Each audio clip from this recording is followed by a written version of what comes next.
of our series of using Blackboard tools. John Zenchon is going to be the primary today, but we also have Alicia and Shannon with us. What I wanted to show you, the seminar that we ran on Monday, if you go to the Blackboard shell that we have, the CIT, the Center for Innovative Teaching Organization shell, everybody is rostered in that as a student, so you have access to all this. There's a whole plethora of information here. If you look directly under Featured Resources, which is the fourth button down, and directly under that you will see Using Blackboard Tools series.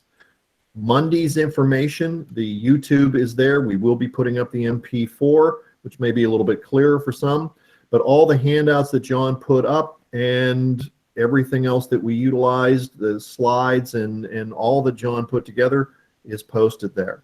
So if you were not able to be at that session or you want to have access to that information, it is all posted directly there. The coming series today, this coming Friday, and then the 3 seminars next week will also be posted directly under Using Blackboard Tool series in the same kind of format. So very good. If there are no questions to get started with, John, I will turn this over to you and take us away. Okay, in 1 minute, or 1 second, you should actually now be able to see my screen. Is everybody okay with that? I just want to be sure it's coming across. It should be a PowerPoint slide. Let me go into full screen mode here. Okay. So I think those were Rick's opening remarks there. So the introduction. Rick, do you have anything else to add before I continue? Okay, very good. So what I wanted to do was to give you a little bit of an opportunity for those of you that may have also been present at Monday's session to ask any questions about anything you may have tried out between today and Monday. And by the way, I might suggest that some of the features and things that we are talking about here, it might be a good idea if you know you're going to be teaching a particular course that you need to build a Blackboard shell between now and the fall term, that you might get started on it, trying out some of these things, play around with them, so that when you come to the next session, we'll do this each time, and all of us will entertain any questions that you have about the things we covered in the previous section before we continue. So I just wanted to highlight some of the things that we covered previously, which was how to do course copy, how you need to design your left navigation panel according to the type of course that you're teaching, meaning whether it's face-to-face, synchronous, in real time, online, asynchronous, or totally or fully online, which is mostly asynchronous. And then also considering the type of instruction that you have, whether it's going to be a primarily discussion-based course, whether it's going to be a hands-on course, whether it's going to be a theoretical course, and that all dictates or should dictate the way that you lay out the left navigation panel. That's what we mean by designing. And then customizing the panel specifically. This would the second one would actually be the pedagogical approach, and then the last one would be more the nuts and bolts approach of Blackboard in terms of how you actually accomplish navigating your left navigation panel, adding, deleting, moving content links, and putting in subheaders or dividers where necessary. So before we get started on the new information for today, does anybody have any questions about any of those things, or would like any of us to review any of those things before we continue?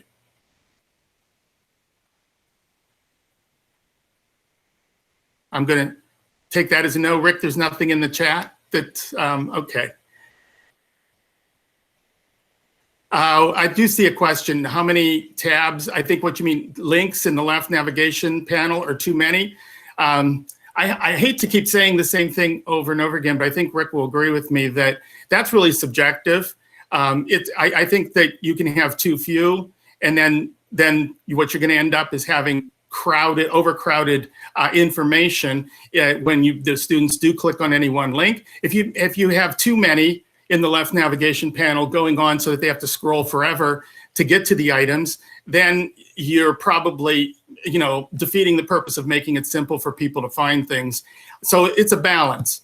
And also keep in mind that there is different ways that you can organize the left navigation panel depending on all those factors I talked about before. For example, you don't necessarily have to stick to week 1, 2, 3, 4, 5, 6, 7, and 8, or 1 through 15 if you're teaching a 15-week course. there are other ways to organize your material by topic, by specific day that you're going to be meeting. In the case of like independent or direct studies, there's all kinds of different factors that may come into play in terms of how many you have in the left navigation panel. So Kathleen, I think I tried to answer your question. Is that satisfactory? Yes, that is. Okay. Concern was with a 15-week course, you already have a whole screen worth of tabs. And if you wanted to add anything more, it got to look like there was too many. Right. And even when I do use the left navigation panel for a 15-week undergraduate course, let's say, I do have those 15 links, and below it, I do have 5 or 6 other ones. Like, for example, handouts or slides that I'm using sporadically throughout the 15, I will also include over there so that the students can get to them as quickly as possible. Thank you. I think what we want to do is look at when we're designing, since we're talking about designing Blackboard, we want to look at it from 2 perspectives. What makes the most sense to you when you're designing it, but also what's going to make sense to the student? What are they going to see, and how are they going to use it? And if you think that they're going to struggle too much with navigating through all the 15 weeks of different links, particularly when they know, hey, he talked about something back on week 4 and we're in week 7 or 8. And I think it was week 4, maybe it was week 5, maybe it was week 3. And all they want are the slides or the handouts from there. Well, that's when I decide to use another left navigation panel link to put out all the slides from all the weeks. I know it's duplication, you're putting them out in 2 places, but from the student perspective, it's going to be a lot easier for them to navigate. So you want to think of it from their perspective in terms of what they're going to use most from the Blackboard shell. Okay. Any other questions before I move on? Okay, so the next item that we're going to talk about, or the first item that's new for today, is a little bit of background as well. When you're in Blackboard and you open up any particular course, and I think you can see that on my slide here, there are several options that you have up here that I have in the red box. I just wanted to talk a little bit about those. There's the student preview, there's the changing of the colors, there's the lock button, and there's the edit mode. So just real briefly, the student preview, this is something that I just found out about, I don't want to say recently, but recently in relationship to 15 years of using Blackboard, is that you can use this to go into what is called student preview, and you can see what the student sees. Now you might say, well, I can also do that by turning the edit mode on and off, because that's the easiest way to look and see. Your view edit mode has to be on for you to build anything, like to create a new item, to grade anything and give feedback, to build a folder, to change anything on the left navigation panel. Anything you want to edit or change that's permanent, you have to have edit mode on. When you turn edit mode off, you're typically seeing what the student will see. But what you can't do as a student when you're in edit mode off is you can't submit an assignment like they would, or you can't look at the feedback grade book the way that they could. And by going into student preview, it creates a temporary account as if you're a student, and it's called preview user. And even if you go into, let's say, the grade center and you look at all your students, you're going to see another one in there called preview user now, and that's you. And so you're able to act just as a student would, navigate the way they would, look and see feedback, whatever, as I just mentioned before. So this is even more valuable to you if you're confused about what students are asking you, like I can't see this or whatever, and you're not in the same view that they are, and you want to go into the view to be able to answer their question, or just when you're done designing your modules, you want to look and see, well, how is the student going to really experience that?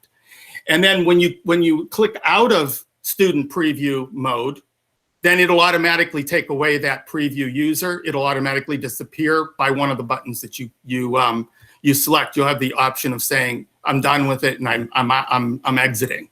And it'll take you back to whatever mode you were in before you turned that on, whether that be on or off as far as edit mode is concerned.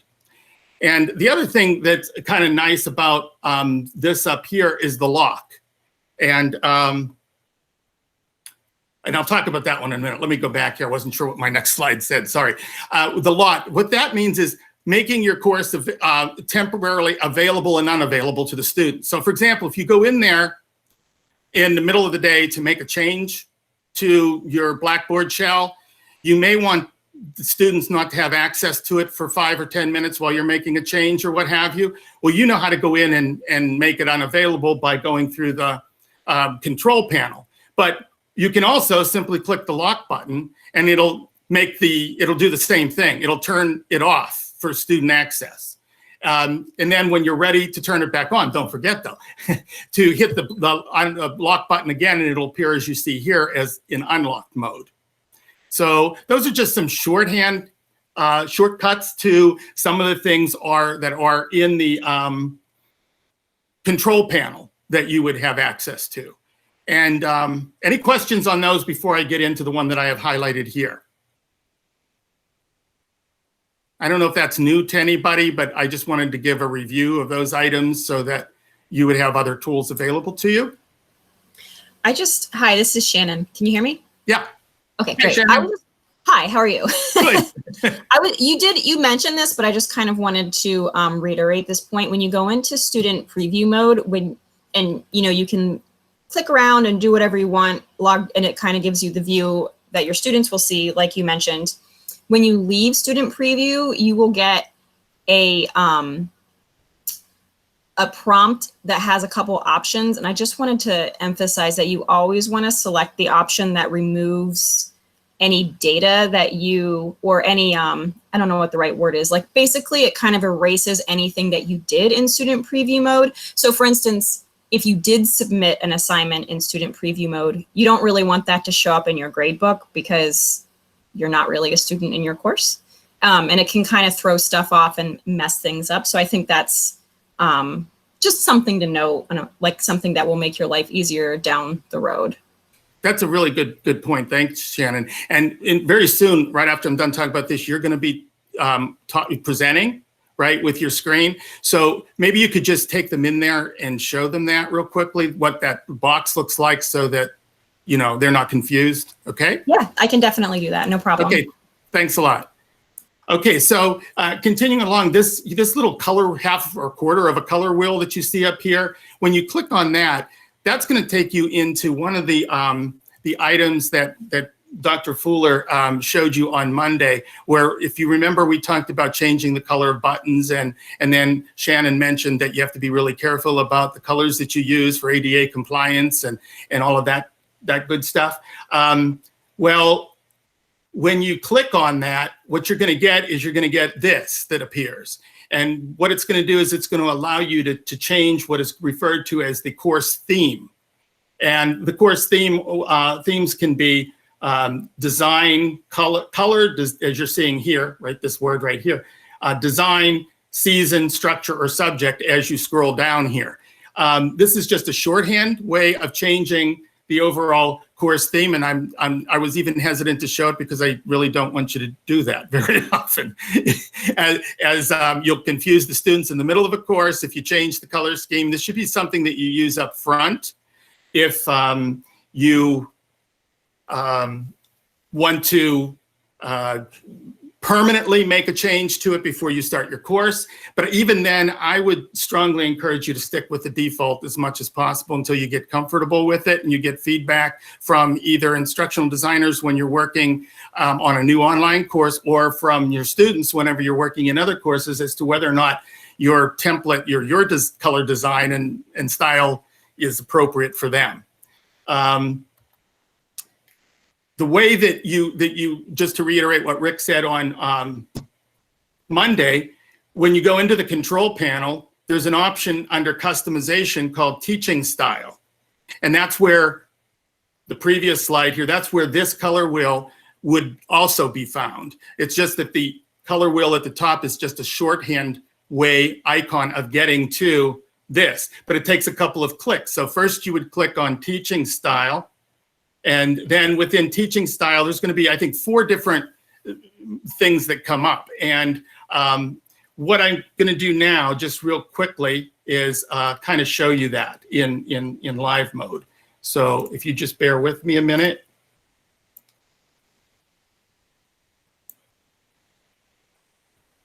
Okay, I'm going to go into a course. I'm going to go to control panel, and I'm going to go to customization, and I'm going to go to teaching style.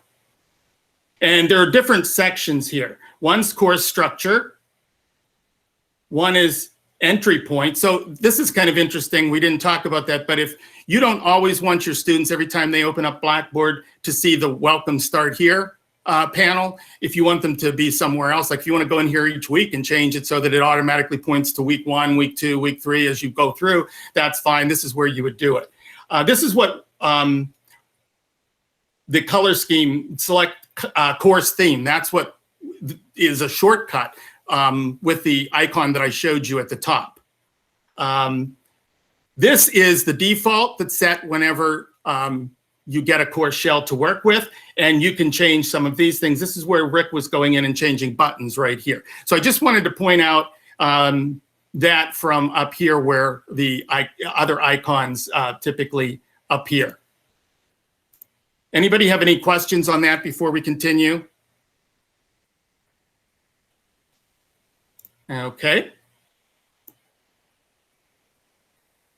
Okay, so what we're going to do today is we're going to start talking about how to set up Blackboard, before the course begins. But to do that, you're going to have to build some maybe potentially items and folders in the left navigation links that you actually created. So we're going to move from the left navigation panel to talking about how to start to build content in Blackboard, setting up items in particular that are going to be important to students prior to the course actually beginning. That would mean that you could potentially open your Blackboard shell with limited information in it as soon as you're ready with just limited items. And you don't have to have the whole course designed and all 15 or 8 weeks of the course content there in order to open up the Blackboard shell. So we'll be talking about that as we move forward. What I want to emphasize today are two things, two drop-down menu items. One would be when you go into any one of the links on the left navigation panel, you're going to see an extended pull-down menu system in Blackboard up here. The first two options from left to right are going to be build content and assessments. Probably 95% of the time when you go to include content in your Blackboard shell, you're going to use either build content or assessments drop-down menu. When you use the build content, probably 95% of the time when you do that, you're going to use either create item or content folder. We will talk about some of these other links in later sessions when we get into specialization of items in terms of building your instructional materials. But for right now, just to set up what you would need to present to the students to open your shell before you begin the course, I think in most cases, if not every case, item and content folder would be the two that you would use most frequently. Under assessments, you wouldn't even have those necessarily built into what you open before the course, but certainly as you go on, the two most prevalent ones that you're going to use are test and assignment. But though we're going to cover that in depth, how do you build assignments, include those into your Blackboard shell in session 5, which will be next Wednesday. So bear with us through all the seminars, and we'll try to get to everything as quickly as we can. Okay, so now we're really talking about what do you want to do with Blackboard in order to set up your course prior to the date that the course actually starts, regardless of whether it's an online course where you're usually asked to open up your shell on a Saturday, a particular Saturday before the semester begins, or a Saturday before a 8-week session begins mid-semester. And so what would you want to do prior to that? Like, let's say the Saturday before, or even a week and a half before. Can you use Blackboard in a way to open up, but just to present some limited information to the students to get them started, rather than having to maybe communicate by email to the students that are already registered for your class? Like, for example, if you want to give them information a week and a half in advance about the textbooks you're using for the course, to make sure that they're on track with using the right ones and purchasing the right ones, even though we have a bookstore and it should be obvious through there. you might want to do that. Or if you're in a master's or a doctoral course, and you want to give them some coursework and reading assignments to do prior to the first class meeting, particularly when there are only 8 sessions, you might, have used email to communicate to them prior. Something you can't avoid with doing that or Blackboard is the fact that you have a limited, at the time you do it, you have a limited course roster. There might be people added after that you're going to have to keep track of. But if you open up the Blackboard shell and put it there, then as soon as that person signs up for the course, they're automatically put into the Blackboard shell. And so you don't have to worry as much about sending an additional email or keeping track manually as much, because it's the very next day, I believe, is the way that they have it set up. So if someone registers the week before a course on a Wednesday before it opens on a Saturday, on Thursday, they will automatically be in your Blackboard shell, and it will be open to them when they open Blackboard. So just wanted to make sure that you understood that you could use Blackboard as a tool to communicate with your students prior to the beginning of the course, as well as when the course is first opened.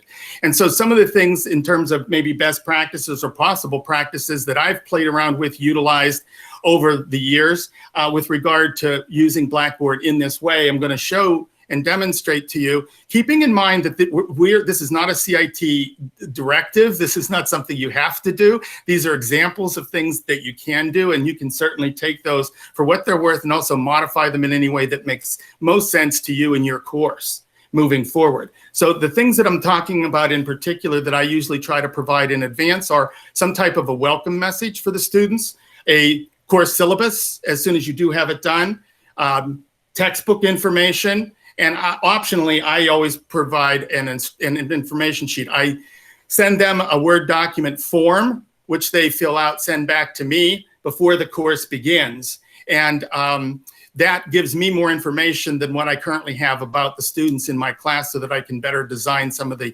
instruction moving forward. So we're going to go through these one at a time. And this is where I'm going to have Alicia or Shannon demonstrate for you 2 tools that are available in Blackboard that you might want to consider using. And then we'll talk more pedagogically after they're done, or I will, about how you can use those effectively in this structure of before the class begins.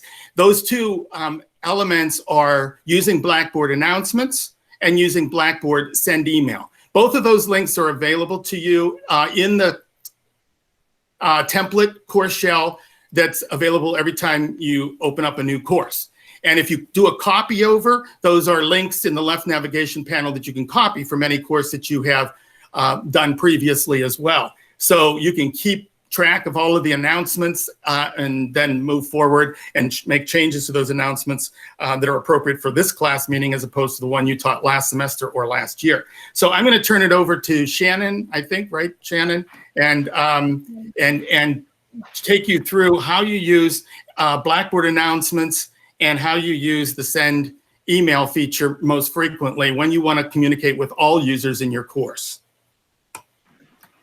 Shannon, I'm happy to demonstrate the announcements if you want to do the emails, or vice versa. Okay. Doesn't matter. I think they're interchangeable in a lot of ways. So I think it kind of makes sense to just do them both at the same time, if that works. Okay. Yeah. All right. I'm fine. I'll just do it if that's okay with you. Sounds good. All right.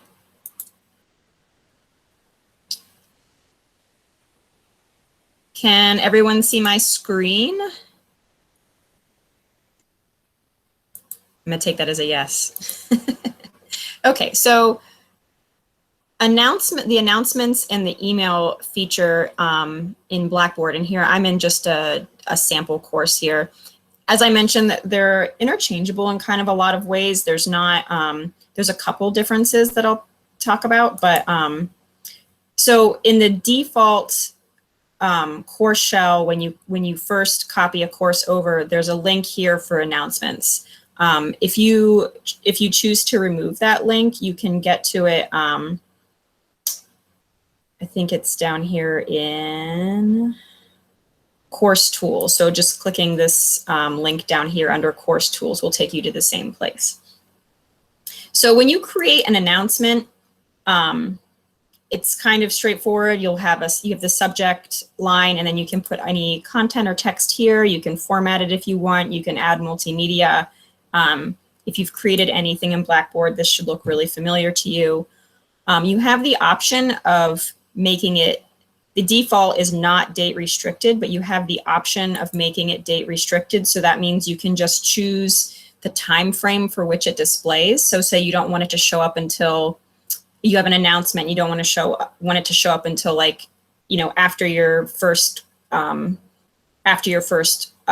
session or whatever. You can do that. I haven't seen this used very often. I usually just leave it not date restricted. And this, I don't know if anyone else knows this. I will confess, I don't really understand why this is an option, because the students, this is good to know, but the students are going to get an email every time you post an announcement, whether or not you select this. So just be aware of that. And then you can also add a course link. And this is useful, say, if you just want to, this will bring up your entire course menu here. And if you want to, say, link to some specific content that you have in your course, this is how you would do that. Once again, I don't see this used a whole lot, but it's a cool feature if you want to use it. So I'm gonna go ahead and hit cancel here. But when you create announcements, I would say the big difference between emails and announcements is that announcements can kind of live forever right here under this announcements menu. So a lot of instructors opt, as John said, to create kind of like a welcome announcement, and kind of, you know, can kind of set the tone for the course, or let them know where to go first to get started, or you know, just welcome them to the course. And then this is also a great place to add any kind of maybe like time sensitive information, like if you have to cancel a class, or if there's something changes, or, you know, anything like that. The announcements is a really good place to put that. And then email works largely the same way, except it doesn't stay anywhere in Blackboard. This will send, so sorry, I'm getting ahead of myself. It's not stored anywhere in Blackboard if you send an email. So there's not really a good way to go back and see all of your past emails. Sorry, I see a question here. Yes, students receive an email when there's a new announcement. Yeah, that's good. Shannon, you might also want to mention that when the students go into Blackboard, open it up, when they go to click on their course, the announcement shows that there's a new announcement right under the course name. And Right. so that alerts them right away. So for example, if you don't show up for a course and you put out an announcement, they're probably going to go into Blackboard to see what's going on, and they'll see that announcement immediately, be able to click on it and open it up without even going into the course. Yeah, great point, John. Yeah, so this is what you're referring to on your home screen here? Yes. In Blackboard, yeah. So And it'll come right under, like, where, you know.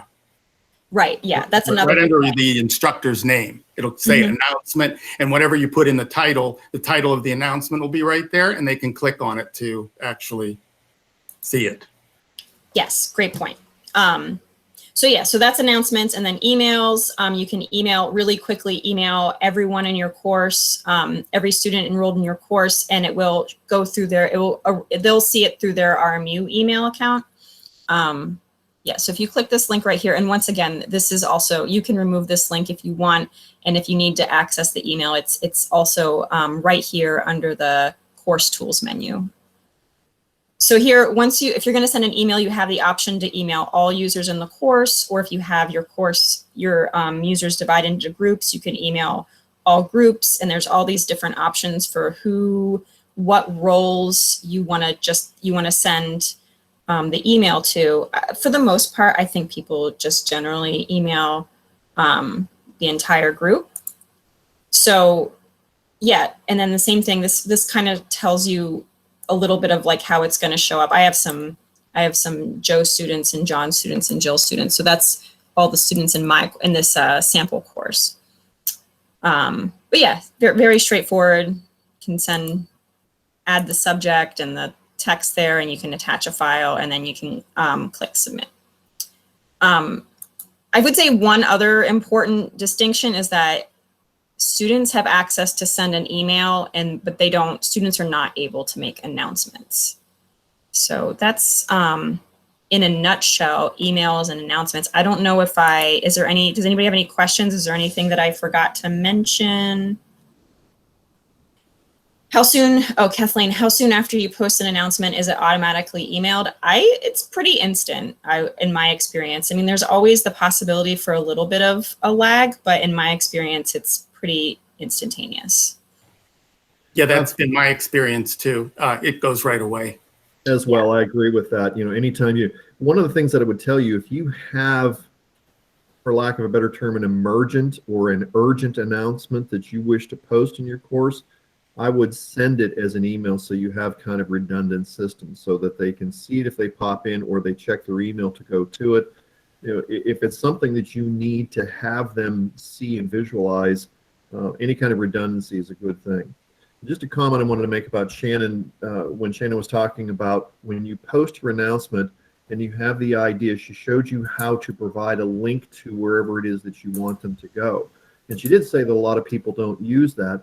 I do, and the reason that I utilize that is it provides a level of navigation. And one of the things that you want to provide within your course is a level of clarity so that when a student enters your course, they're not trying to figure out, well, what am I supposed to do next? Okay, I read the announcement, but where am I supposed to go? What am I supposed to do?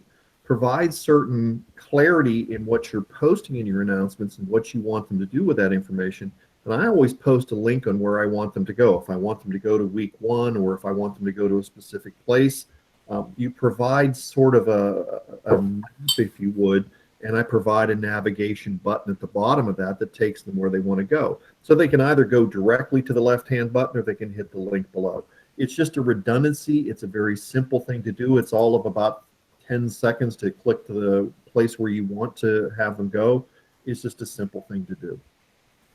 Okay, Shannon, I will then bring up my PowerPoint again. Yeah. So. Did you want me really quick? I just remembered you asked me. Oh yeah, the other thing. Yeah. I'm sorry, I forgot too. Oh, no worries. Yeah. So if you're, this is what John demonstrated earlier. You can enter student preview mode. Takes a minute. There's a big yellow bar up here that tells you that it's on. So you can kind of go in here, just like John was saying, and you can see everything exactly the way the students do. And you can also, you're also able to, create a thread and all these things just like a student would be able to do. But I'm just going to cancel out of this. When you exit the preview, you'll get this is what I was referencing. So you have this option to delete the preview user and all data, which is recommended. And I'm gonna echo that. That's recommended. And it's the default. So if you forget, you don't really. This is just what's going to show up. This is what it's going to do automatically. Like I said, if you keep the preview user and all the data, your preview user is going to show up in your gradebook, and it can just make things a little confusing and wonky and messy, and you just don't really want that. So I always select delete the preview user and all the data. And then you're back to your edit mode. Okay. Is that good? Any questions about that? Okay, I'm going to stop presenting and give it back to John, right? Yeah, that would be great. I just wanted to add real quickly, if anybody has questions, we'll be posting the instruction sheets, the step guides after the session. So Great. Yes. Thanks, Alicia. Okay, so you should be back to seeing my screen, I believe. What's really interesting about having multiple presenters that I think works really well is the fact that Rick just mentioned that he always uses the check link box in the announcements, for example, and I've never used it, but I probably will now, or may use it now. And also, Shannon had mentioned that, well, I don't use a lot the dates where the beginning and ending, and I do it on every announcement that I send because I want to control how long it's up there. So for example, if it's a welcome message, I'm going to start it maybe immediately, and I'm going to take it through the end of the first week. And then I want it to disappear because I don't want them to stack up. under the link to the course when they come into Blackboard. So everybody has a different way of using these options, is my point, and you have to become comfortable with what they all do, and it's a learning curve over years because there's so much here, and decide what's valuable for you, and then decide whether it's important for you to use it, whether it meets your teaching and learning style or not. Anybody have any questions or comments there before we move on? Okay, so just to finish off the talk about announcements and about email. This is just an example that you see up on the slide here of one of the emails that I would send at the beginning, like maybe a week before or sometime before, a couple days, whatever I am ready to open up Blackboard. And then in the title, it would be Blackboard for the course is now available, so that they see that right under their link to the course. And then notice that, like Rick does it by putting the link on, which I think I'll do in addition, but you can also do it by saying, here's where you want to go when you get in. So you either give instructions one way or you give instructions another, but the key point here is that you need to give instructions. You can't assume that people have been in Blackboard before even. For example, many times I have graduate students say, hey, this is my first semester and it's the first course and it's the second 8 weeks of the spring semester. So you can't necessarily assume that they've seen any of this before, so you have to give them all of that information. So that's just a little welcome message that you can do if you want to. That's up to you. These announcements are always in Blackboard, as Shannon mentioned. And if you want to go back in and change the dates, if you realize that you took one off prematurely or something, you can always go back and change the dates and it will reappear. In terms of send email, the option that you're going to want to use most frequently is the one at the very top that Shannon took you through, all users. But you can also use this to quickly communicate with one student by clicking select or specify user. If you scroll down a little bit, and then the email just goes to one student. So this is a good way when you're working in Blackboard. You want to, like, for example, I'll see the student has not submitted an assignment. It's late. Like maybe there's 2 or 3 of them that didn't submit it yet. And I want to say, hey, you didn't submit the assignment. What's up? Or just giving you a heads up or whatever. You can just go in and select those 2 or 3 students, build a quick message, send it to them, and hopefully that prompts them to get on board and submit what they're supposed to submit. Okay, so any questions on anything that we've covered so far? Yeah, John, Yes. can Hi, you, Linda. when you put 3 students' names on and tell them they haven't done assignments, can those students see the other students' names or only their own? Well, you have to be careful. If you want that privacy, you have to send them separately.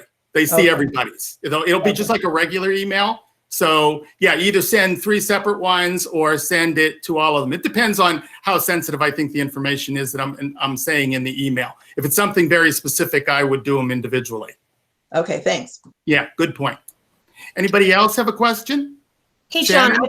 I don't want to jump ahead if you were going to talk about this earlier, but I saw in the comments somebody asked to show how to make the course available at the beginning of the term.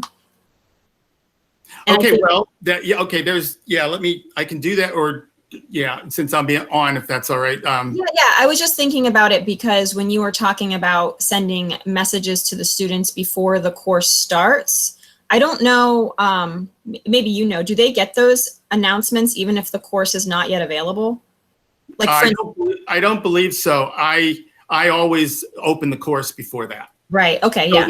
So there's 2 ways to open the course, as I mentioned. My screen isn't going to bring it up, but up here you have that lock, and so you can unlock it, or you can go to the left navigation panel under customization, properties, and make course available. Just click yes, or you can click use term availability so it automatically closes out. Whichever you prefer. I always use yes, and I manually close them out because sometimes I want the Blackboard shell open for periods of time longer than the course for people who are doing an incomplete or are going to be accessing some of the material for the next course or whatever your reasons are. But you have to keep in mind that it'll stay open as long as you have yes checked indefinitely unless you remember at the end of the course then to close it as well. So that's the way I believe that instructions always come out from RMUO whenever you're to open your courses, is to use this. So those two methods, I think, are the two that I would suggest. Shannon, do you have anything to add to that? Is that okay? No, that's great. The only thing I was just going to add is, this might be like really stupid obvious, but if you don't open your course, so they don't open automatically, and if you don't go in there and open them, the students cannot access your course. So Right. Yeah. Right. John, I'd like to add one. Oh, go I'm ahead. sorry. I just want to add one more thing. I have often used the announcement with a send email right away prior to the course opening, prior to me opening the Blackboard shell. And students have received that because Oh, I've good to know. Okay, good. emailed. So they receive the email, but they can't go into the course. Is that it? Correct. Yes. Correct. Okay. Great. Good to know. Thank you. And I was just going to add that if you forget to open your course, your students will usually let you know. Yeah, exactly.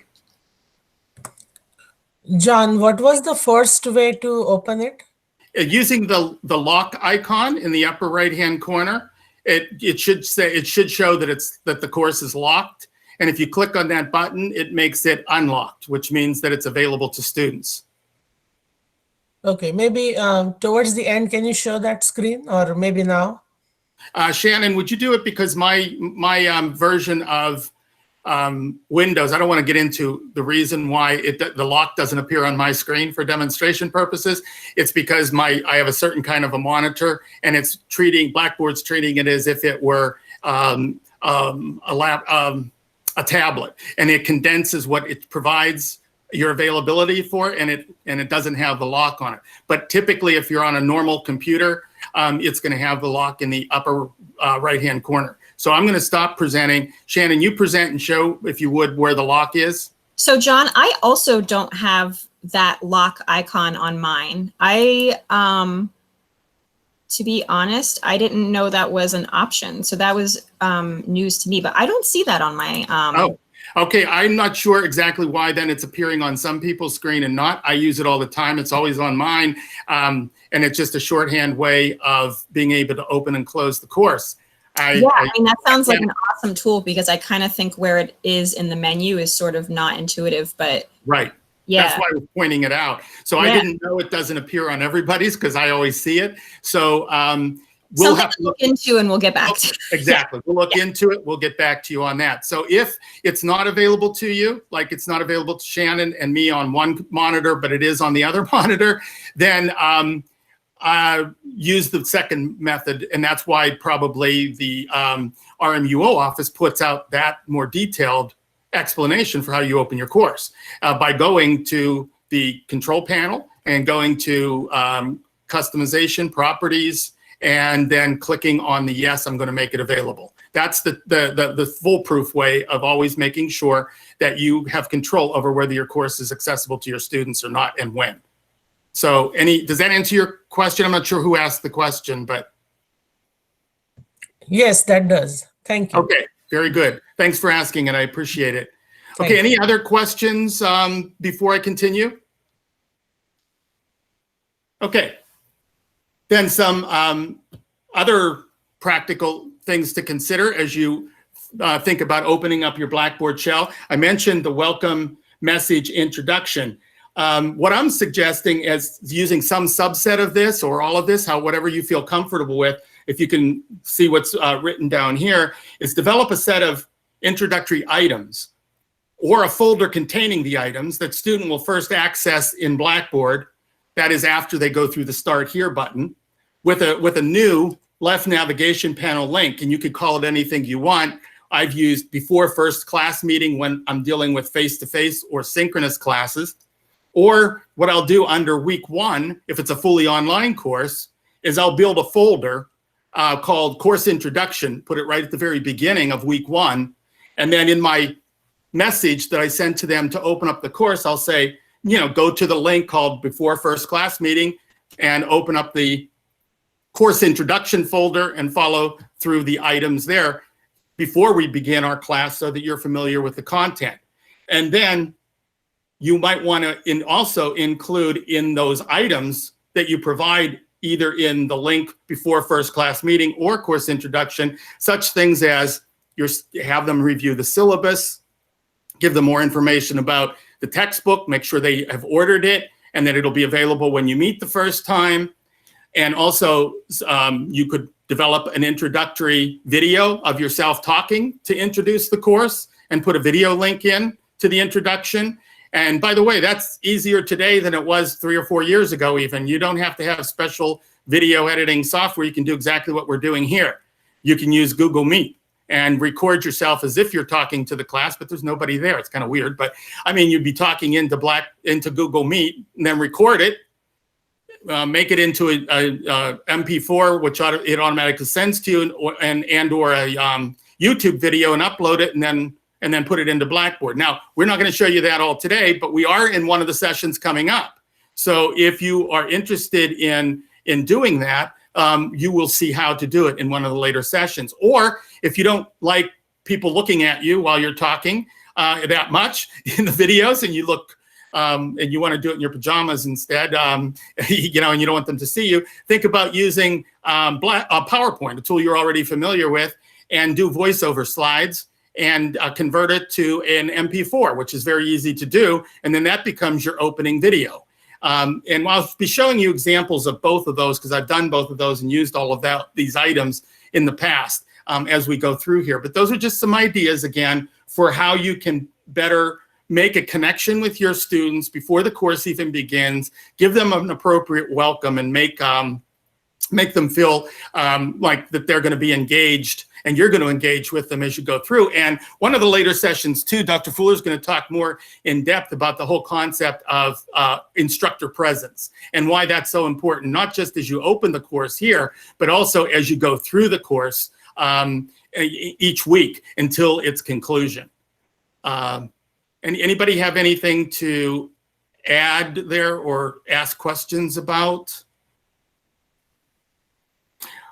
Okay, I'm going to just quickly, you'll see a link on this slide here, which says voiceover. So here's my PowerPoint slides that I've used in the past to introduce a course that they can go through at the beginning before the course begins. This would be particularly important for, I think, a fully online course where they're not going to meet you.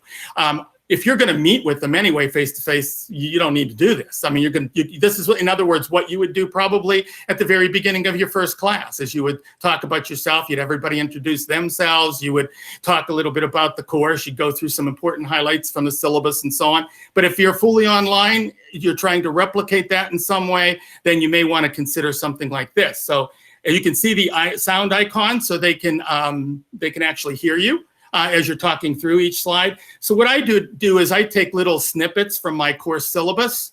I actually take, like capture parts of the screen and put on the slide, and then I'll talk about introducing the course here. This is the beginning of the course syllabus. This is the required textbook that they need to use. Give them a little picture of the book so they know they're getting the right one. Tell them how they can get there. Give them the link to the publisher if they want to find out more about the course textbook. I just pick and choose things through the very extensive syllabus that I usually give out because of the accreditation requirements for both departments that I teach in, CIS and education, makes for a longer syllabus than maybe some people would like, and I would like. But I pull out certain things that I'd like to highlight, and the things students are most interested in. Okay, how am I going to be graded? What do I need to do? And so on, so I can give, for example, the weighting of the different requirements that are going to be in the course and talk a little bit about that. Again, it would be explained, narrated in a narrated fashion. Critical assignment, this is something important to teacher candidates. This happens to be a teacher candidate course, so I give them information about the critical assignment and the need to use a specialized software package called Live Text Portfolio System. So there's the information, and I show them where you can get more information in the Blackboard shell about that, which becomes very difficult for people to understand in a fully online course. So to highlight this is an important concept up front. Then to give them an overview of the course topics that we're going to cover, then also to show them in Blackboard each week how I'm going to lay out the content. So for example, as soon as you click on week 1 in this course, you're going to see the course introduction.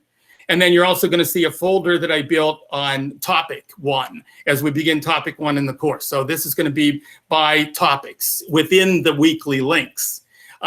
So I'm explaining that again using the sound icon over here to play.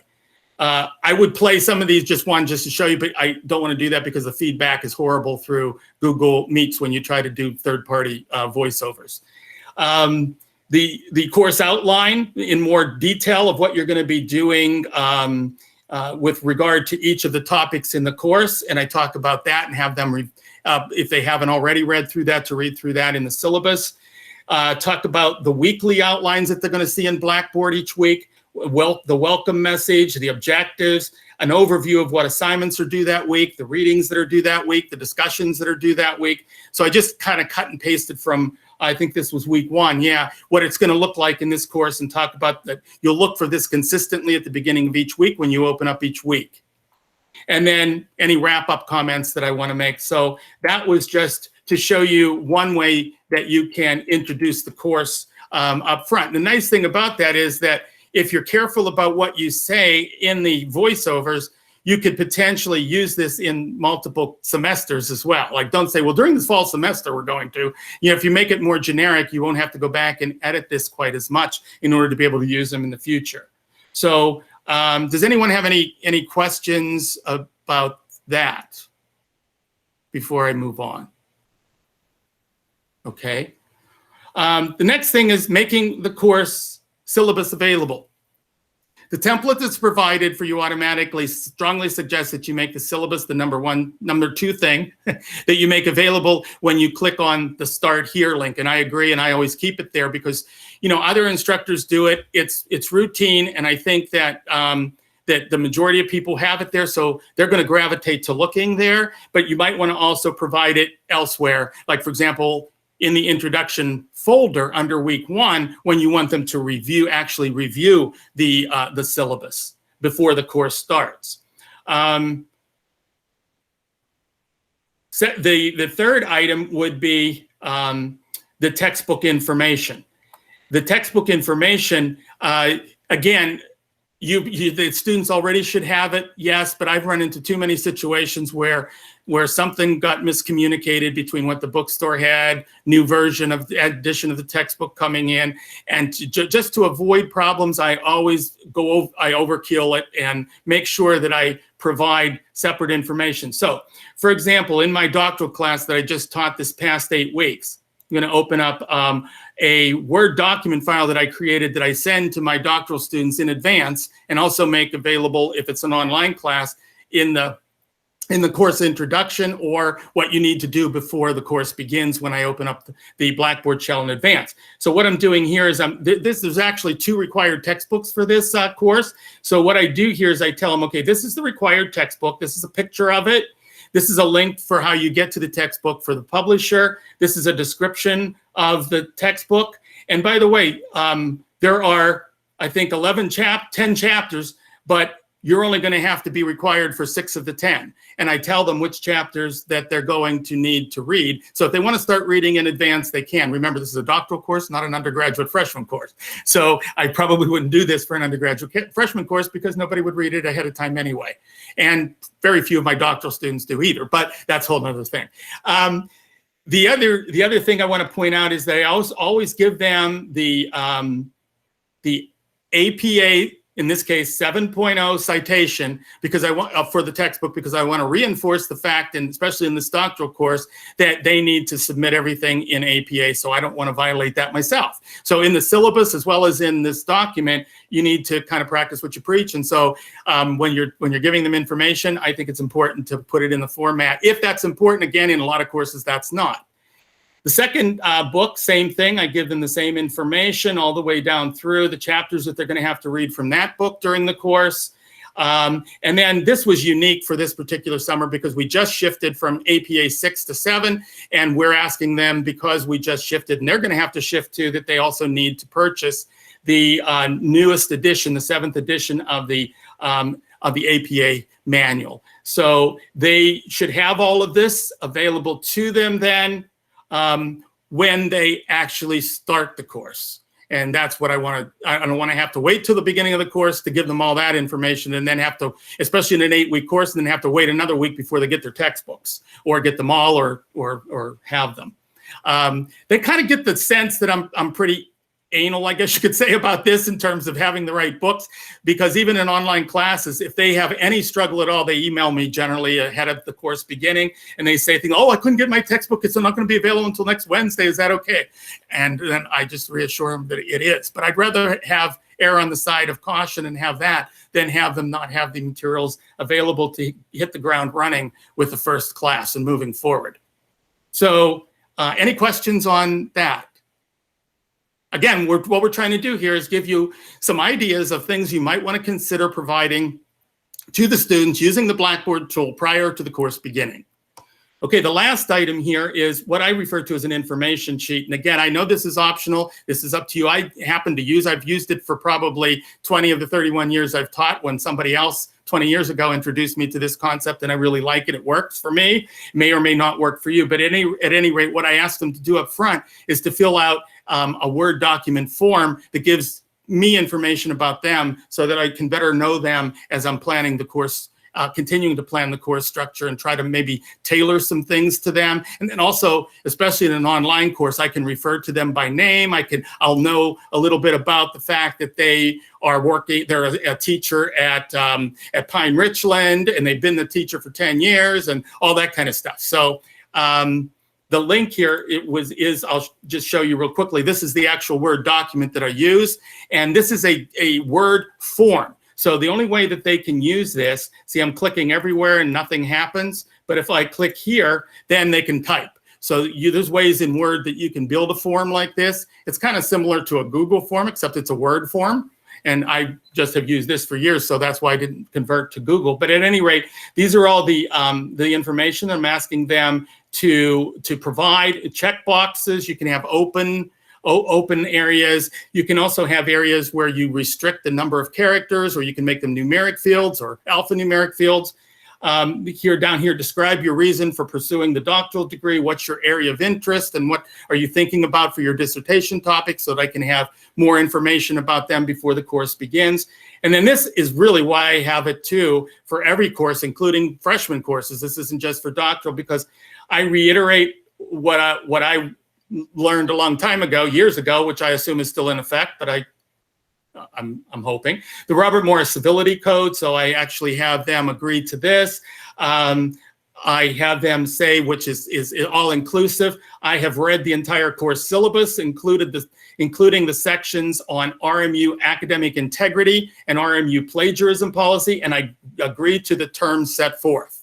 And then all my assignments, papers, and other submitted work will be my own, and I will participate equitably in any team activities. And then I have them sign and date it and return it to me, and I have an electronic copy, because I set this up as an assignment in Blackboard so that they have to submit it through Blackboard. So I have a running copy of it automatically filed for every course that I teach. So that's just an idea.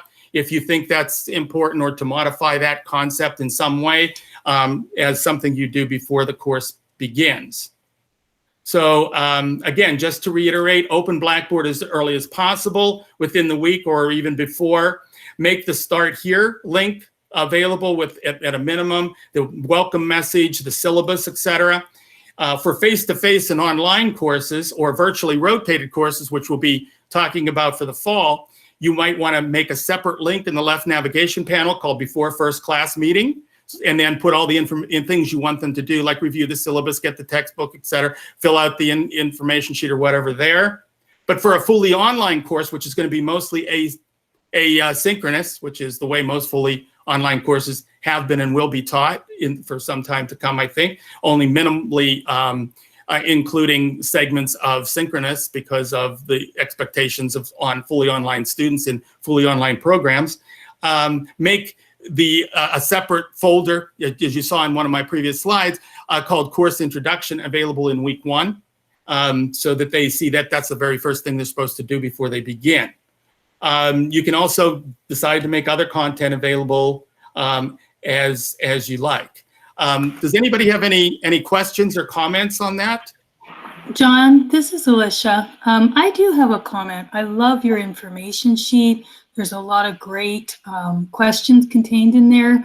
I'm just wondering if you also combine that with encouraging students to post their own introduction so that they can kind of get to know each other a little bit. I know that's one of the practices that helps encourage engagement among students. Oh, that's an excellent point, and I forgot to bring that out, so I really appreciate that. Yeah, one of the other things, and I'm going to bring them up in just a minute to show you some of my examples, and you'll see it. Yes, I don't do that obviously for a face-to-face course because I want to have everybody introduce themselves live and in person, or for a synchronous course, like if we're in Blackboard here, I'll have everybody chime in, open their mic, and talk. And introduce themselves, which is what I'm doing this summer for my 2 doctoral classes that were put online. But for fully online courses, I definitely have a getting to, I call it, I don't know, maybe it's set up automatically for as an item in online discussions when a course gets copied over. But I set up what I call a getting to know you online discussion, which I require them to fulfill. And I actually give them 10 points for doing it the first week so that it forces everybody to do it. And I suggest that they attach a photo of themselves and give some interesting information about themselves in addition to a little background about them. And then during the first week, as those are coming in that fully online class, I will always make sure I comment at least once back to each one of those posts. And then I can say something like, oh, well, I'm from, like I have somebody from Johnstown say, well, I'm from the Johnstown area too. And you know, what part of Johnstown did you live in or whatever, just to make some opening conversation with them to, again, increase that concept of instructor presence. So I apologize for not including that in there. I was thinking of it more from all of the different modalities, but for the fully online modality, I think that's absolutely critical. Thank you. John, one of the things that I do, which is very much in line with this, I do the exact same thing, but I have them introduce themselves in the third person, as if they were introducing somebody else, and then I have them put that in text and put pictures in and whatever else. And I have just a couple of parameters of things to include, but I've found it to be a great way to get them to interact with each other, get them to know who they are, because a lot of times in later lessons, you're going to be putting them in groups, and you know, it's just a way for them to develop a rapport with each other, as well as develop a rapport with you as the instructor. Yeah, those are great points. The only other thing I wanted to add, if I may, is sometimes instructors encourage the students to share tidbits of personal information. And a good practice is also, you know, to share non-intimate, of course, but 1 or 2 personal tidbits as the instructor to encourage that level of sharing. It really helps, and otherwise students are more hesitant to share it. That's another good point, because what I do is I always post my own information first. In other words, they have a thread to see, and it's information about me. And so I give my background information in 1 paragraph, very limited. And then in the second paragraph, I give some personal information about me too, that will spawn some of the comments. Like when they know that I live in Swickley, when they know that I have a daughter that's in college, when they know that I have a daughter that's in high school, when they know what school district she's from, when they know what my hobbies are. So, and then they'll respond more to those items than they won't respond to my background, that they'll respond to the paragraph about what I say about me. So yeah, that's another good point that I forgot to mention. I kick it off with a thread about me. Any other questions or comments, please? These are really, really good dialogue. Okay, very good. So what I'm going to do next, you can still see my screen, right? So I'm in a course called, it's the one I taught last semester. It's the doctoral course. And you can see here the way that I did this in the welcome, because we had started about welcome start here. I'm going to open that up. And you can see the first thing is the introductory message with a picture of me as well, because again, this is fully online now. I also provide a profile. You can do that if you like. I think that's suggested through the Blackboard Shell template that we have. Here's a little bit about the course introduction, like what's the purpose of the course. Here's the course syllabus that gets attached that they can review. The textbook information, which was that reading list and information that I brought up before, and then the other stuff that's automatically in there from the template, from the Start Here menu. Then in the Before First Class Meeting link is where the course introduction, this is the equivalent of the course introduction folder. And you can see it says, please review the materials, go to the Welcome Start Here link. If they happen to come here first, I say, here's where you need to find the syllabus and read it before you get started. Then the information sheet is actual assignment. As I mentioned, I give a minimal like 10 points or something for completing it. And then I give the instructions for how to complete it. Here's the actual form, Word document form that they can download. And then I also, in order to keep track of all those on my computer, because I always store them on my computer and put on an external hard drive in case I don't trust Blackboard to keep it forever, I have them replace the XXX in the file name with their last name so that I can keep, when I download them, I can keep them in alphabetical order on my computer. Again, this depends on how anal you are about all this stuff. And I know maybe some people think this is overkill, so I appreciate that. You don't have to go to this level of detail if you don't necessarily want to, but I give them a deadline for submission of that, just like I would an assignment. And then in this case, it's a doctoral course, so I'm actually giving them work to do ahead of time. I'm giving them a lesson to complete before the first class, an overview on argumentative writing, another lesson overview on understanding the dissertation proposal as an argument, because this course is called Introduction to the Dissertation, and a lesson on developing a focused research topic, which is the first thing we're going to talk about in the first class meeting. And within there, I have videos, I have instructional handouts, I have textbook chapters that they're supposed to read, I have links to Purdue OWL for them to check out. These are different ways you can build lessons. We're going to talk about building lessons in a later session. As a matter of fact, it might be the next session. I'll have to check. I think it's session 3.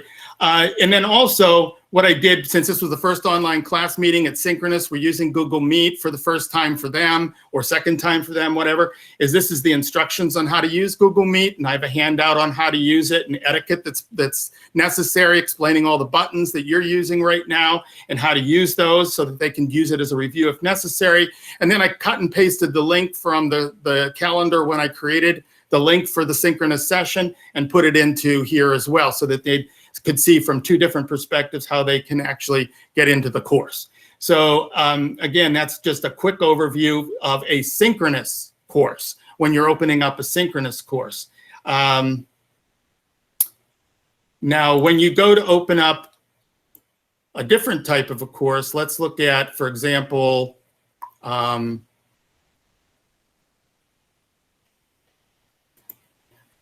one that is fully online.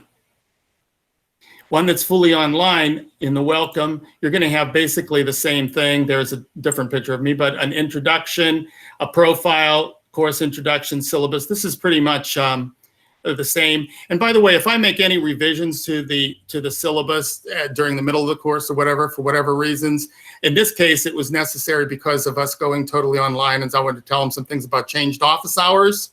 Then I put up a revised syllabus, but I'd say that it's revised so that they can see what the original was when they started the course as opposed to what I created as a revised one because of the office hours changing.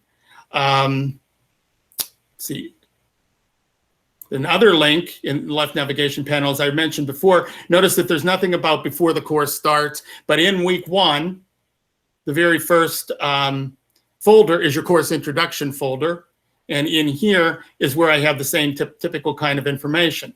Now, this time I provided, you know, that PowerPoint presentation narrated one that I showed you just a little earlier? That's this one right here. And I simply put it in as a video. I converted it to the PowerPoint slides to a video and made it available in MP4 and then inserted it in Blackboard. We're going to show you how to do that in an upcoming session as well. And I also provided up here as attachments the original PPTX file, just in case they have some kind of technical difficulties with the actual video format, they could go into PowerPoint. And I'm going to open that up just to show you that real quickly. And here it is. And then this becomes the automatic closed captioning, because what I have done here in my PowerPoint slides, as you can see, is I have put what I say here on recording. I have a transcript of it below in the notes section. So if worst case, they can't use the video, they can still use the PowerPoint presentation, and they can still use the PowerPoint presentation in PowerPoint mode without having to go through and whatever technical difficulty they might have. Although I must say, if it's an MP4 format, I've never had anybody tell me within the last X number of years that they've had an issue on either a Mac platform or a Windows platform. And then the information sheet. Here's the getting to know you discussion that I mentioned before. So here's the discussion board where I talk a little bit about, and I don't make an assumption that they know how to create a thread. So I give them a little bit of information about how to create a thread, the posting instructions. And notice I said it's always better to have a face, so put a photo up of yourself. It's just all the information right here. And then what I use here is something that, again, we'll talk about how to do this mechanically in a session to follow, but I set up what is referred to as a course link. So I'm linking to the discussion board so they don't have to go out to the left navigation panel and actually go to the discussion area. It'll go right to their discussion post. And then I duplicate this information there as well, so that it's both in line within the week and it's also available, but you don't want to have to, you can't set it up so that there's two links, that there's two assignments associated with it, so you can link to the one that is the full assignment, which is the one in the discussion board link. So I think that one more I wanted to show real quickly, and this has to do with a face-to-face course. So let me go back here and pick up. This was a face-to-face COBOL programming course. And notice again, it doesn't even have a welcome with the syllabus and so on there, because again, I'm going to be meeting them the first night. So, but what it does have is not week one, but for week one, which means that it's something they need to do as they begin. And how do they know they need to do it? Because I sent an announcement to them ahead of time and told them that it's open up Blackboard, go to the link called for week one and review the items that are there.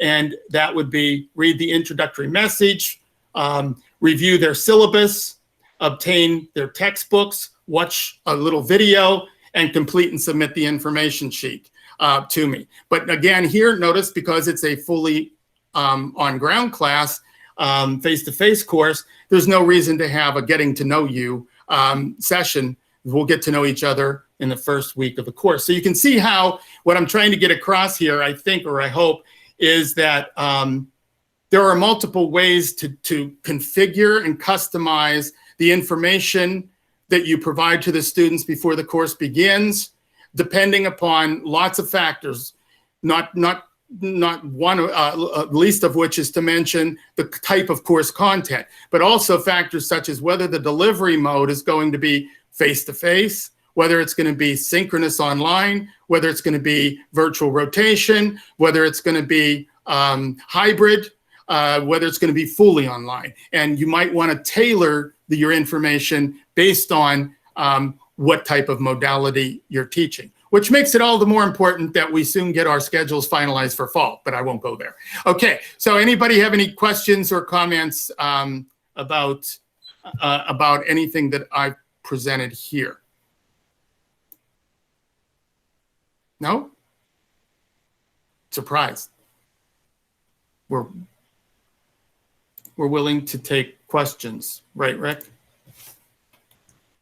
So, absolutely. Any questions that anybody has in regard to any of this information that John's presented and gone through, along with Alicia and Shannon? We're open to any questions that you may have. Please feel free. Jump in.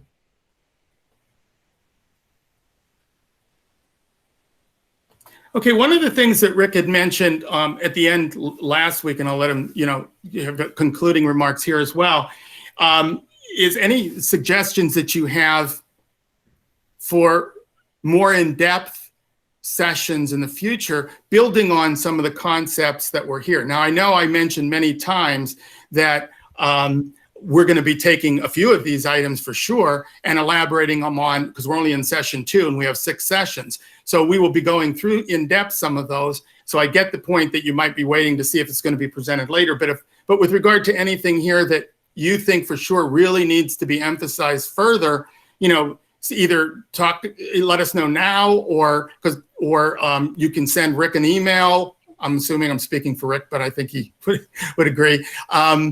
Because we really need to have that feedback in order to know what's important to you. I put together these based on what I think everybody needs to know, but it's kind of like teaching a course. You're hitting the middle. This might be over the heads of some, way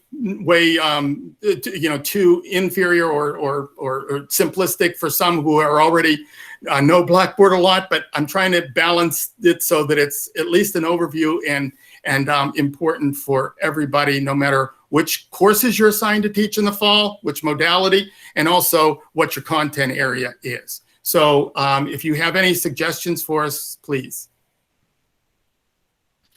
One of the things that I will tell you is, and I had mentioned this at the beginning, but for those that jumped in since, everything that we went over in Monday's material is posted on the CIT, or the Center for Innovative Teaching Organization's Blackboard shell.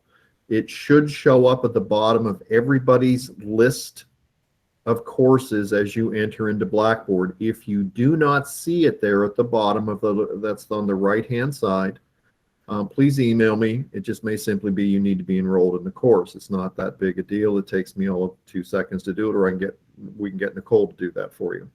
Very, very simple thing. But the materials are listed under, if you go on the left-hand navigation side, it's about the 5th button down actually, says Using Blackboard Tools Series. And all of this information is there. Today's information and handouts will be posted up later today or tomorrow. And the same thing with the coming series that we have. So if you have any questions, anything that you would like to see us talk about, please feel free to email me, or you can bring it up now. Okay, creating online assignments we can talk about. Working with student teams, we can definitely talk about that in coming series. Have you used the calendar? We can set up and look at all of those kind of things in the coming sessions that we have. So, well, I can say for sure that of all the questions that I've seen pop up, and I haven't looked thoroughly enough through the chat session, they are all items that will be covered in either sessions 3, 4, 5, or 6 coming up over the next week and a half. Very good. Ann? Hey, I have a question. Are you going to, in this 6 session tutorial, help us to do group work? Will you be covering what type of Blackboard tools we can use and how to effectively manage multiple teams? Yes. Okay. For sure. Both in a fully online course, as well as in a face-to-face course, as well as in a synchronous course, because the 3 might be a little different. Like, for example, you might want to use Google Collaborate Ultra in some cases within Blackboard. You might want to use Google Meet sessions. You might want to use something from Google Classroom or the Google suite of items. So yeah, we'll talk about some of those things in general. Also through the discussion board and how you can work teams there as well. And we just did post some options. I think your question is very, very good. I don't know if you saw the email that I sent out. I don't know what day this is, probably Monday or end of last week. We posted up both on the Blackboard shell and on the CIT. I think this was Monday I sent this out actually. On the CIT webpage at the top, there's a list of cooperative or small group type lessons and options and opportunities that you can do. We can show you the technical aspects of what you can and how you can set some of those up and do interaction. We know that group work, like you're talking about, is extremely important for lots of academic and instructional reasons. And the things that we traditionally do in the face-to-face can be done in the online. Yeah, there's some different cumbersome ways to do it. They may take a little bit more time with some things, but there are ways to do that. And there are explanations in that. What I put together was a transition sheet. In other words, what you do in your traditional classes and what can be the online equivalency for that. And any of those questions, if you'd all want to take a look at that, and then any questions that you have, we can show you how to set up or do those kind of things within a Blackboard shell through either an asynchronous or asynchronous platform. Because if you think about it right now, what we have are three modalities. Prior to this COVID lockdown, we had basically two modalities that were practiced. You had online, which was predominantly asynchronous, that John has been talking about, and you had face-to-face. And that was pretty much what we did. Yes, we all had access to synchronous type of things, but rarely did anybody use it for anything other than just meeting with students to provide clarification. What we've all been forced into, and not just here at Robert Morris, but I think across the spectrum of education, K through 12, higher ed, and through just the work environment of working remotely, is the synchronous. And I think we're all learning that you can teach synchronously and have a fairly close experience to what a face-to-face class is. I'm not saying 100%, but it's pretty close that you can do some of those dynamics. Google, from what we understand, Google Meets, by the end of the summer, I am told, there will be some additional tools that should allow us to do some things, such as breakout rooms, which we can only right now have access to through Collaborate Ultra. And basically what I've been doing is moving students back and forth, because I have students in this Google Hangouts because I like the interaction that I can get in working back and forth. But then when I want to do breakout rooms, I've had to move them over to Collaborate Ultra. It's a little cumbersome, but it's been workable. And we're actually going to get into all of that in one of the later sessions. And just to add to what Rick said, it's not just using Google Meet or Collaborate Ultra. There are novel ways of using simpler tools in Blackboard where you might be able to accomplish some of the same things with some group activities, depending upon how you want to work your groups. But using the online discussion board is another way that I've found very valuable for working with groups as well. So I will present that aspect, and I believe Shannon and Alicia will be talking, and Rick, about other methods. So when we get to talking about groups in our agenda for one of the other sessions, we'll be going into detail on all of these. Yeah. And I just want to make sure, I would like to be able to have the ability to have groups work independently of me, but also while I am in synchronous meeting with students. Well, that's what Rick was talking about with regard to the new features of Google Meet, where they're going to be breakout rooms, but you can also do that with Collaborate Ultra, and Shannon and Alicia will be showing you that in a subsequent session. Yeah, there's some interesting times, and we'll show you technologically, and we'll discuss educationally. There's times that you want to do something synchronously. There's other times that you want to set it up asynchronously, or what you might even want to call out of class. There's just some interesting ways through blogs, wikis, journals, through, you can set up and establish group pages within your Blackboard shell, and assign people and allow people. There's just a number of different tools that are there. Then we can certainly add this to the mix. So, other comments or questions? I had a question. I just wondered, maybe I missed it. Where do we find the handouts? If you go to the Blackboard shell, and the handouts, not for today, those aren't posted yet, but the handouts for Monday's session are posted. Once we stop recording this, it'll take a couple of hours for this to render. And then what we'll do is Nicole will load this up as well. And the handouts, John will post those. The handouts that Alicia has for just some instructions, we will post that up as well. So, in fact, basically, Rick, we're putting up the slides as well, right? Yes, yes, okay. All handouts and everything. In fact, let me show you exactly where it is again. The same place the recordings are? Yes. Oh, okay. Thank you. Okay, if you go into the Center for Innovative Teaching Organization Blackboard shell, you come down under, you will see lots of information here. Forgive me, this just does this in Blackboard. There it is. If you come down here directly below featured resources using Blackboard Tools series, that's the series that John has been doing Monday, today, what we will be doing Friday, next week, Monday, Wednesday, and Friday. If you click on this, the first thing that comes up is CIT Seminar Series Session 1, Structuring the Blackboard Course Shell. That is the presentation and all the materials that John focused and ran through on Monday. What you will find is we will post directly below this the Session 2 series, probably later today or tomorrow. So all of the handouts and everything that John went through, the handout that Alicia was talking about, we will post those all directly here. Okay, thank you. You're welcome, Shirley. Any other comments or questions?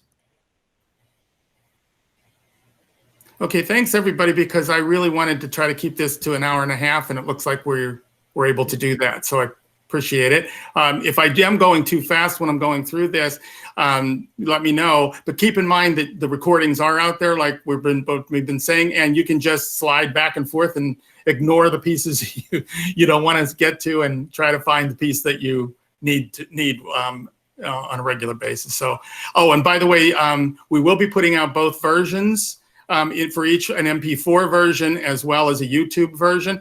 I think that my experience has been that the YouTube version is not as clear because it goes through an additional rendering. So the MP4 version, which would open up on your computer, each person's computer differently depending upon what you have set as the default for showing videos, will be more clear, especially with the difficulty in reading some of the screens.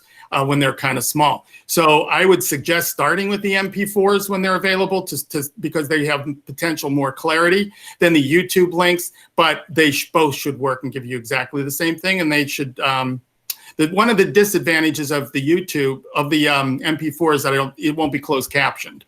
But the YouTube version will obviously be closed captioned automatically. Right. All right, folks, thank you all for attending. We appreciate your time. Thank you.